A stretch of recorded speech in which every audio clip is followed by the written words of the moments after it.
A lot of people talk about survival like it's a list of gear that you need to get. And a lot of people overlook probably the most important piece of survival. And it's your mindset. It's the foundation that you build that prepares you to use all the gear that we talk about. I'm going to walk you through 10 things that you can do today. You can start practicing these things so that whenever something bad happens in your life, you have not only the tools and the gear to take care of this situation, but you have the right mindset, right? The word apocalypse doesn't mean the end of the world. In the original Greek, it meant something very different. It meant a revelation. So, number 10 on the list, bad things do happen. And you need to accept that. You need to accept that we live in a world where bad stuff happens all the time. And that doesn't mean that we live in fear of bad stuff happening, but it does mean that we accept it. I like to say that Americans live in a bubble. We live in this sort of beautiful embryonic sac of protection, and we don't really see what the rest of the world is really like. And not only the rest of the world, but our world that we live in, America. Bad stuff happens every day. Bad stuff happens all the time. And you need to accept that. If you don't accept the world as it is, if you don't accept that bad things are possible, then there's no way that you can prepare for them.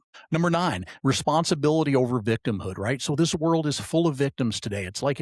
It's a game to be a victim these days. It's a game to see who can have the most things stacked against them. I don't know how some people get to work every day.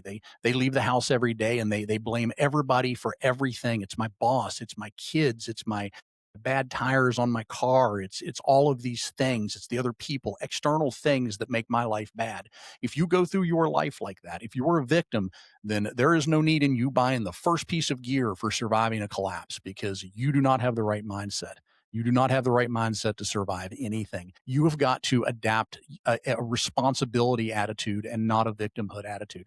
You've got to take responsibility for yourself. You've got to take responsibility for the people that you love and the things around you. And if your tires are bad on your car, then take responsibility for that. That's your problem. You're the one that's in charge of that. Your tires are rubber, right? And that's a joke, but those are real world. You've got to take responsibility for yourself. First and foremost, if you don't take responsibility and you decide you're going to be a victim, then you're sunk right out of the gate. Number 8, calm is a skill and you need to train it. In a crisis, your brain is going to default to your level of training, not to your best intentions. If you've not trained your mind to be calm in every situation, here's an example. If you can't be calm when you're talking to your wife, if you explode and you punch the wall and you throw dishes, or if you can't talk to a coworker without wanting to punch him in the face, everybody wants to punch somebody in the face occasionally. But if you can't train your mind to be calm in those situations, you should be taking every opportunity. Every time something makes you mad, try this out next time something makes you mad. Next time your wife is mad about something you did, next time a coworker pisses you off, take that as an opportunity to train yourself to be calm. Because I promise you, if you can't be calm in that situation, if you can't train yourself to be calm in an everyday normal situation, that you're sunk. There's no way you're going to be calm when it really hits the fan, when it really matters, when things are really going bad around you. You will not have had the mental training that it takes to remain calm in a bad situation. So calm is a skill and you need to train it. Number 7, discipline beats motivation every day. And David Goggins speaks to this way better than I can. I'm not going to go too deep into this. If you want to hear about discipline beating motivation, go listen to some Goggins, right? It doesn't matter how motivated you are because motivation comes and goes. I might be the most motivated guy on the planet today to have a podcast, to talk to you folks, to do these things that I want to do. And next week, I might lose complete interest in this for a few days. I've got to do the work anyway. And it's like that with anything. If you're in your job and you only work when you're motivated, you're a mediocre employee at best. Survival situations are the same. You've got to prepare for a survival situation with discipline, not with motivation. Don't rely on yourself to feel good about what you're doing to train because that's not going to cut it. Number 6, think in systems, not moments. So a lot of people tend to think about a collapse as something that happens. I'm going to survive the apocalypse, right? I'm going to survive a plane crash. I'm going to survive an economic depression. It's never just one thing that happens. We're not surviving one thing. We are thinking about an entire system of things that happen in succession in order to bring us out the other end in the situation that we want to be, right? So power goes out, gas pumps fail, then supply chains are disrupted. Then there's empty shelves at the grocery store, and then people are panicking, right? These are not one thing this is not one thing that's happening. It's not an apocalypse. It's not a collapse. It's not one survival scenario. It's a system of things that will fail one after the other. And you need to think about them like that, because if you don't, then you're not planning for individual things that are happening. You're planning for one event and thinking that when you get to the other side of it, you're going to be fine and you're going to go back to normal. That's not how this works. Number five, adaptability over perfection. I have a good friend that likes to say that perfection is the enemy of good, right? What does that mean? Well, it means that if you're shooting for perfection all the time, if you're waiting to be perfect, then you're going to miss the point of being good at what you're doing. I'm fond of saying that the $10 knife in your pocket beats the $300 knife in your Amazon cart if you can't pay for the $300 knife, right? And listen, I'm not shitting on gear. I'm not telling you don't go buy a $300 knife. I'm not saying don't aspire to buy cool stuff or better gear. Absolutely, you should aspire to have the best gear that you can afford. And I think that if you're going to go buy a $300 knife, go find somebody that's making one in a forge in their backyard and has passed this down from generation to generation. Stop giving your money to Amazon. Go give your money to somebody that's earning it.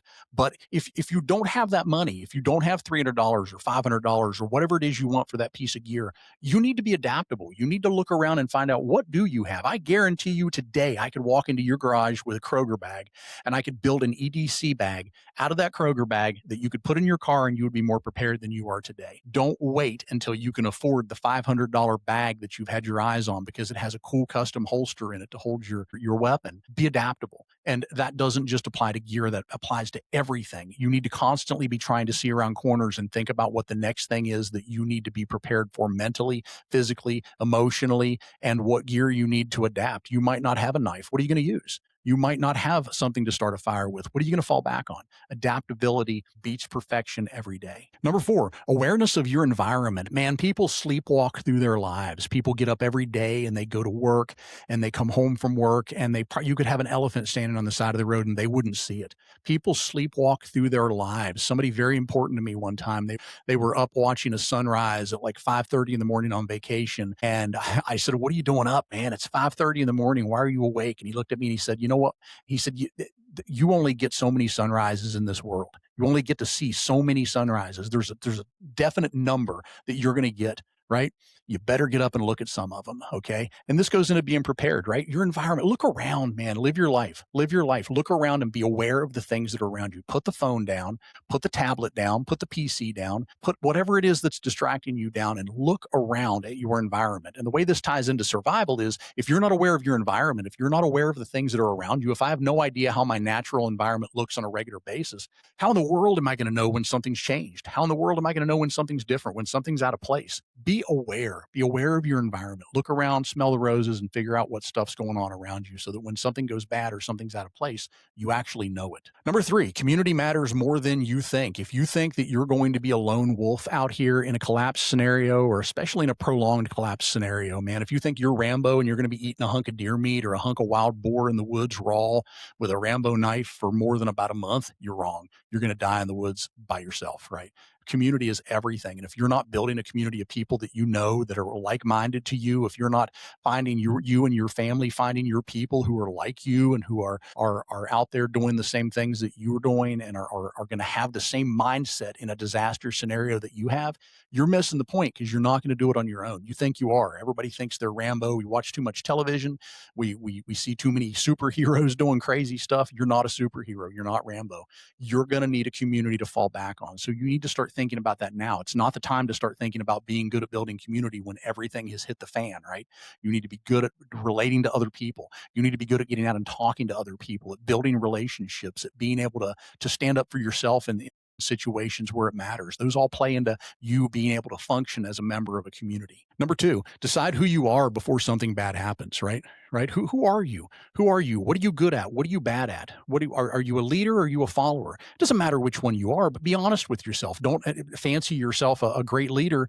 If you've never led a team, if you've never led anybody before, don't imagine that you're going to be the person out here pulling your community through this. You better be looking around for somebody else who can be the person in charge, because if you've never done it, again, it's not the time to start learning when you're in a collapse scenario. You either need to be out here practicing leadership in a real functioning organization, in your community, in your job, in your hobbies. You need to be practicing being a leader, or you need to be thinking about who actually is going to be the leader in any scenario, because if it's not you, then it's not you. That's fine. But you're good at something, right? Not everybody has to be the leader. You don't have to be that. Take a piece of paper and list the things that you're good at. Have a friend list 5 things that you're good at and 5 things that you're bad at. So you get somebody else's perspective. Know who you are now so that when you get in a bad situation, you don't get surprised. You don't have to imagine that you're somebody that you're not, because imagining that you have more capability than you really do will get you killed. And number 1, and this is the most important, if you don't hear anything else that I say today, this is the most important thing. Know your personal mission statement. Know your personal mission statement. Men, I'm going to speak to you for a second. Your personal mission, you don't even need to think about it. You don't need to think about what your personal mission statement is. I'm going to tell you what it is. If you're a man, your mission statement is to protect your family, to keep your family safe at all cost. That's it. Put the pen down. That's it. Your mission is to keep your family safe, whether that's your wife and yourself, whether that's your wife and your kids, whether it's grandparents, parents, anybody that depends on you that is a part of your immediate family. Your mission as a man is to keep them safe in every situation. So why is that so important? Well, CEO of any company worth its mettle that's doing anything good in this world has a mission statement. And that CEO knows what that mission statement is. And everything that they do in that company ties back to that mission statement. How they allocate capital, how they build a marketing budget, how many employees they have. This all matters to them because it ties back to whatever their mission statement is. What are they trying to accomplish in this world? So once you know your mission statement, all the other decisions that you make in your life are easy decisions. So it gives you a why. Why do we train? The mission. Why do we prepare? The mission. Why do we need to be mentally tough? The mission. Why do we need to be calm? The mission. What is your mission? What is your mission? Your mission as a man is to keep your family safe, protect your family at all cost in every situation, period. Put the pen down and walk away. That's your job. Now, everything else becomes easy. Do I prepare? Do I keep myself mentally fit? Yeah, absolutely. Because how do I protect my family if I don't, right?